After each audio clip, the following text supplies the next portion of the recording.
अगस्त 2021 में तालिबान का rule establish हुआ अफगानिस्तान में। आज 3 साल से ज्यादा हो चुके हैं तालिबान का रूल स्टैब्लिश हुआ अफगानिस्तान में, लेकिन जो स्थिति अफगानिस्तान में वो कुछ खास है नहीं।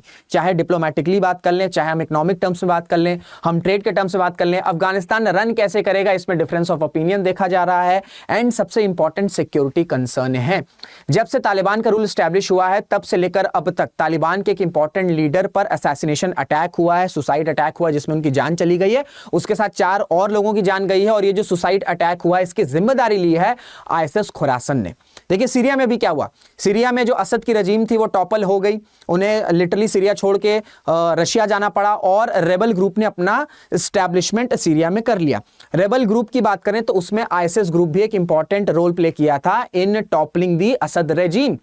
तो अगर सीरिया में आईएसएस का इन्फ्लुएंस स्ट्रांग होगा तो सीरिया से इराक, ईरान से अफगानिस्तान में अगर आईएसएस खुरासन का भी इन्फ्लुएंस स्ट्रांग हो जाएगा तो ये डायरेक्टली थ्रेट पहुंचा सकता है भारत की इंटरनल सिक्योरिटी में। तो ये जो आइडियोलॉजिकल वॉर चल रही है, ये जो पावर स्ट्रगल की वॉर चल रही है अफगानिस्तान में between Taliban and ISS Khorasan, ये किस तरीके से अफगानिस्तान, भारत और पूरे साउथ एशिया की सिक्योरिटी को इंपैक्ट कर सकता है, ये आज हम समझने की कोशिश करेंगे बड़ी आसान भाषा में। नमस्कार दोस्तों, मेरा नाम ऋषभ सिंह है, you are watching current affairs part 247। इसी तरीके की डिटेल्ड एनालिसिस आपको इस चैनल पर मिला करती तो चैनल को सब्सक्राइब जरूर कर लीजिएगा। तो बहुत बड़ी न्यूज आ रही है अफगानिस्तान से, और वो ये न्यूज है कि तालिबान के खलील उर रहमान हकानी ये मारे गए, इनका असैसिनेशन हो गया है और सुसाइड बॉम्बिंग के थ्रू असैसिनेशन हुआ है। ये आप देख सकते हैं आईएसएस खुरासान, और इधर आपके तालिबान के लीडर्स हैं। ये तालिबान के लीडर्स जो हैं ये फ्यूनरल अटेंड कर रहे हैं, वहां की फोटो है।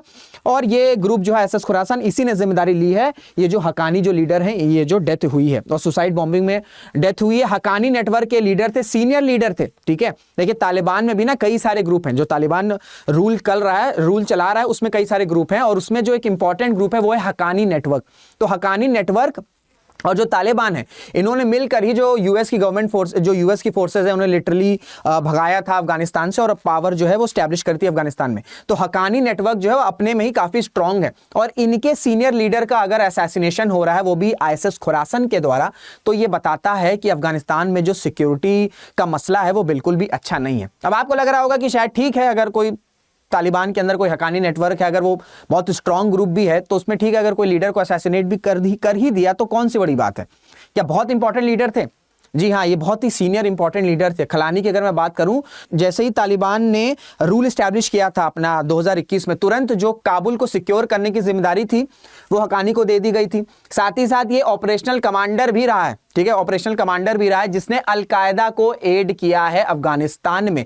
प्लस यूएस का जो ट्रेजरी डिपार्टमेंट है ऑफिशियली हकानी को, ऑफिशियली जो हकानी है उसको टेररिस्ट की तरह डेजिग्नेट कर चुका है, और 5 मिलियन का रिवॉर्ड भी रखा गया था जो भी इस टेररिस्ट के लिए, इस टेररिस्ट के रिगार्डिंग इंफॉर्मेशन देगा या इसे पकड़वाने की मदद करेगा। तो आप समझ सकते हैं कि ये जो लीडर जिसको असैसिनेट किया आईएसएस खुरासन ने, ये कोई छोटा मोटा लीडर नहीं है। एक तो तालिबान के ग्रुप में हकानी नेटवर्क ऑलरेडी बहुत स्ट्रांग है, हकानी नेटवर्क में भी ये बहुत सीनियर लीडर है, ठीक है। तो सीनियर लीडर को अगर सुसाइड बॉम्बिंग में मारा जा रहा है आईएसएस खुरासन के द्वारा, तो आप समझ सकते हैं कि आईएसएस खुरासन किस तरीके से अपना जो इन्फ्लुएंस है वो मजबूत कर रहा है। और ये तब हुआ है जब सीरिया में रेबल ग्रुप्स ने एस्टैब्लिशमेंट अपना कर लिया है। उस रेबल ग्रुप में आईएसएस भी एक इंपॉर्टेंट प्लेयर है, तो इस वजह से ये न्यूज काफी ज्यादा कंसर्निंग है। अब देखिए, जैसे मैंने आपको बताया कि जो हकानी नेटवर्क है ये अपने में बड़ा स्ट्रांग नेटवर्क है, अपना बड़ा स्ट्रांग ग्रुप है विद इन तालिबान, और उसमें भी ये सीनियर लीडर है हकानी। तो ऑब्वियस ही बात है ये काफी सिक्योरिटी के साथ चलता होगा, इसका प्रॉपर प्लानिंग वानिंग होगी। तो जिसने भी सुसाइड, ये जो आईएसएस खुरासन है जिसने ये सुसाइड बॉम्बिंग कराई है, तो इसके लिए प्रॉपर प्लानिंग लगी होगी, प्रॉपर पॉलिसी लगी होगी, पूरा रास्ता वगैरह पता होगा कि हकानी जो है वो कहां से जाता है, कब आता है, कहां आता है, तभी तो इसी तरीके की सीनियर लीडर पर असैसिनेशन हुआ है। तो इसी वजह से ये भी रिपोर्ट्स बता रही हैं, क्योंकि तालिबान के बीच में इंटरनल डिवीजन दिख रहा है, तालिबान के भीतर ही इंटरनल डिवीजन दिख रहा है, तो हो सकता है कि जो तालिबान के अंदर ही किसी ने इंफॉर्मेशन इन्फिल्ट्रेट कर दी हो और आईएसएस खुरासान के मिलिटेंट्स को बताया हो कि जो हकानी है वो इतने बजे जाता है, यहां जा रहा है, वहां जा रहा है, और अटैक जो है आप इस वक्त कर दो। ऐसा हो सकता है क्योंकि ये सीनियर लीडर है। तो सीनियर लीडर ऐसा तो है नहीं कि सड़क पर चल रहा होगा, भाई इतना इंपॉर्टेंट सीनियर लीडर है हकानी नेटवर्क का, तो प्रॉपर प्लानिंग लगी होगी, प्रॉपर रिसोर्सेज लगे होंगे, तो आईएसएस खुरासन को इंफॉर्मेशन होगी ना, और वो इंफॉर्मेशन कहां से आ सकती है, वो विद इन तालिबान आ सकती है। और तालिबान के भीतर जो इंटरनल डिवाइड है ना, ये पब्लिकली कई बार दिख चुका है, ठीक है, पब्लिकली कई बार दिख चुका है। अगर देखिए हम तालिबान एज ए ग्रुप की बात करें तो मोस्टली आपको उसमें पश्तून्स देखने को मिल जाएंगे, ठीक है, पश्तून्स देखने को मिल जाएंगे। और मैंने बताया कि तालिबान के साथ साथ जो हकानी नेटवर्क है, ठीक है, जो हकानी नेटवर्क है ये भी एक इंपॉर्टेंट पार्टनर है इस तालिबान के रूल में। तो अभी क्या देखा जा रहा है कि हकानी नेटवर्क और तालिबान, इनके बीच में कंपटीशन ग्रो हो रहा है, ठीक है, कंपटीशन हो रहा है। अब कंपटीशन किस वजह से हो रहा है? कंपटीशन इस वजह से हो रहा है कि भैया अफगानिस्तान को किस तरीके से रन किया जाए। जब भी ये जो ग्रुप्स होते हैं ना, जैसे अभी सीरिया में ये जो ग्रुप्स बने हैं, जो रेबल ग्रुप्स हैं, इनके आपस में ही आइडियोलॉजिकल डिफरेंसेस आ जाते हैं या पॉलिसी को लेकर डिफरेंसेस आ जाते हैं, इस वजह से ये आपस में ही लड़ने लगते हैं। इसी तरीके से अभी तालिबान में अफगानिस्तान की भी स्थिति है, हालांकि उतनी खराब नहीं है, लेकिन एक आइडियोलॉजिकल या एक कंपटीशन बन रहा है between Haqqani network and Taliban, क्योंकि इन दोनों ने मिलकर ही तालिबान का रूल जो एस्टैब्लिश किया था अफगानिस्तान में 2021 में। तो इन दोनों के बीच में डिफरेंसेस ये आ रहा है कि अफगानिस्तान को रन कैसे करना चाहिए, वहां पे पॉलिसी किस तरीके से होनी चाहिए, कैसे और देशों के साथ रिलेशन को एस्टैब्लिशमेंट करना चाहिए। एंड सबसे इंपॉर्टेंट जो डिफरेंस आ रहा है, ठीक है, देखिए पॉलिसी वगैरह तो ठीक है, वो आ जाता है कि भाई इतनी ग्रुपिंग है तो अलग अलग चीजें हम मैटर कर सकते हैं कि ठीक है भाई, किसी की अपनी अपनी सोच होती है पॉलिसी चलाने के लिए।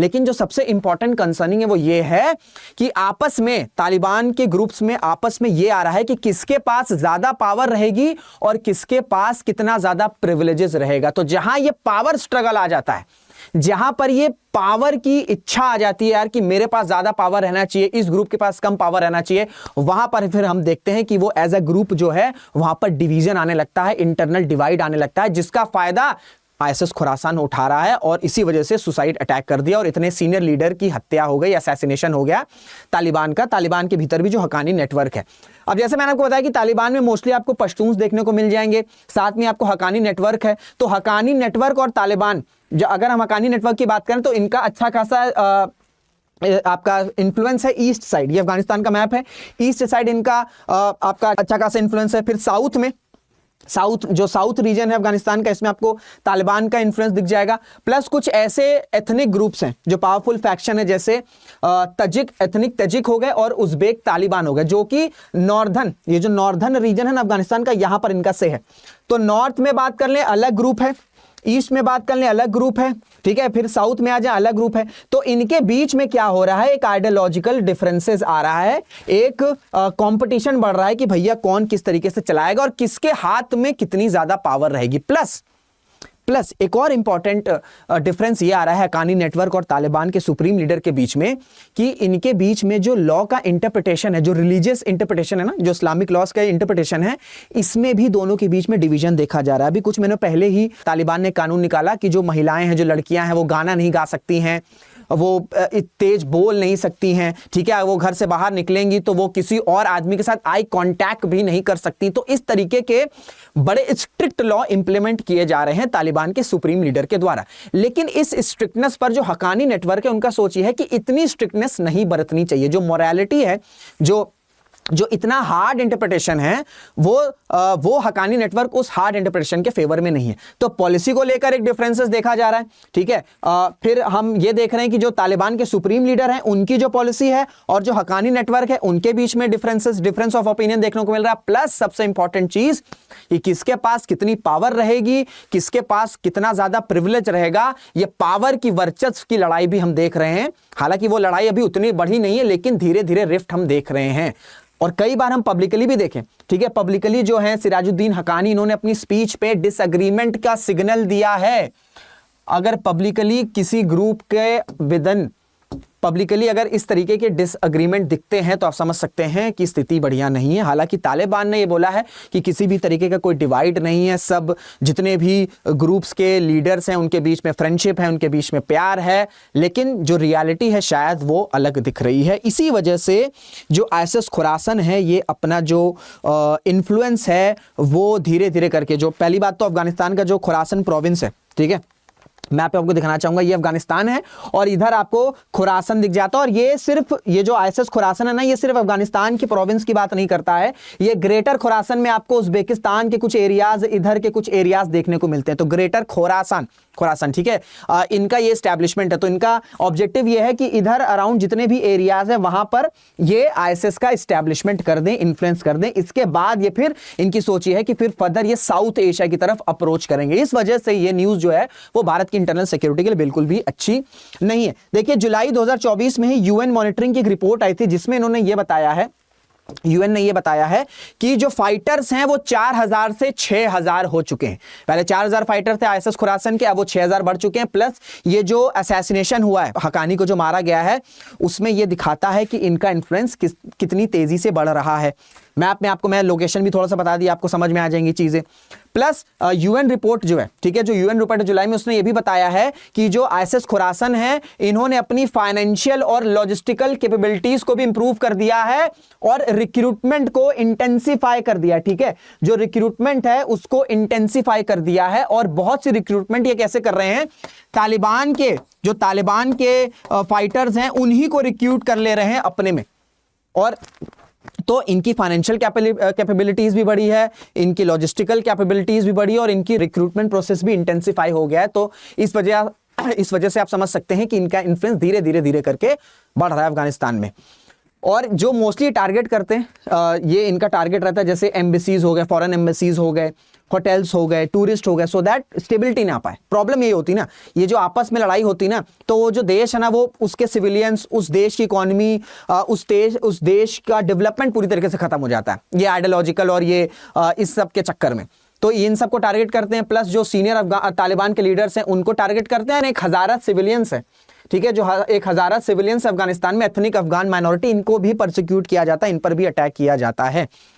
तो इसी वजह से, और ये देखिए ये मैप आपको दिख रहा है, ये मैप है मार्च 2021 से 15 अगस्त 2021 को एस्टैब्लिशमेंट हुआ था तालिबान रूल का, और 14 मार्च 2022 तक आप देख सकते हैं कि कैसे अटैक्स हो रहे हैं। अगस्त में ऑब्वियस सी बात है भाई, रूल आ गया था तो यहाँ पर अगस्त कम था। फिर अगले महीने देखिए आप कितना जंप देख सकते हो, फिर अक्टूबर में थोड़ा कम, फिर नवंबर में बढ़ा, फिर थोड़ा कांस्टेंट। तो मतलब आप देख रहे हो कि आए टाइम फ्रीक्वेंट मंथ में थोड़े बहुत अटैक्स कर रहे हैं, कोई मंथ में बहुत ज्यादा जंप आ जाता है। और ये भी 2022 का डेटा है, अभी हम 2024 के एंड में आ चुके हैं, तो ऑब्वियस ही बात है ये अटैक्स और बढ़े हैं। और प्लस इस असैसिनेशन से तो आप समझ सकते हैं कि कितना ज्यादा इनका कॉन्फिडेंस बढ़ा होगा आईएसएस खुरासन का। देखिए अगर अफगानिस्तान में आईएसएस खुरासन का इन्फ्लुएंस होता है, अगर आईएसएस खुरासन का इन्फ्लुएंस बढ़ेगा तो ऑब्वियस ही बात है ब्लडशेड होगा। ठीक है, तालिबान में ब्लडशेड अफगानिस्तान में ब्लडशेड होगा, क्योंकि तालिबान भी अपनी पावर को नहीं छोड़ेगा। तो अगर ये इन्फ्लुएंस इनका बढ़ेगा, इस तरीके से ये असैसिनेट करता रहेंगे आईएसएस खुरासन, सुसाइड बॉम्बिंग करते रहेंगे, तो फिर वायलेंस जैसी स्थिति वापस से अफगानिस्तान में बन सकती है। और बहुत सी रिपोर्ट्स का मानना है कि जैसे सीरिया में आईएसएस का इस्टेब्लिशमेंट हुआ है, फिर ये जो आईएसएस खुरासान है ये अपनी एक्टिविटीज़ कर रहा है इधर सेंट्रल एशिया और अफगानिस्तान के आसपास। ठीक है, सेंट्रल एशिया और अफगानिस्तान के आसपास, तो ये भारत के जम्मू एंड कश्मीर समेत इंटरनल सिक्योरिटी के लिए काफ़ी थ्रेट हो सकता है। क्योंकि देखिए सीरिया में इन्होंने अपना बेस बना लिया है, अगर ये समय के साथ अपना इन्फ्लुएंस बढ़ाएंगे, ठीक है, अगर आईएसएस अपना समय के साथ इन्फ्लुएंस बढ़ाएगा सीरिया में, तो फिर हम देख सकते हैं कि इराक से ईरान और फिर आपका ये अफगानिस्तान, ठीक है, अफगानिस्तान, फिर यहां से ये लोग थ्रेट कर सकते हैं जम्मू एंड कश्मीर, एंड फिर ये फर्दर पेनिट्रेट कर सकते हैं साउथ एशिया में। तो that's why it is very concerning.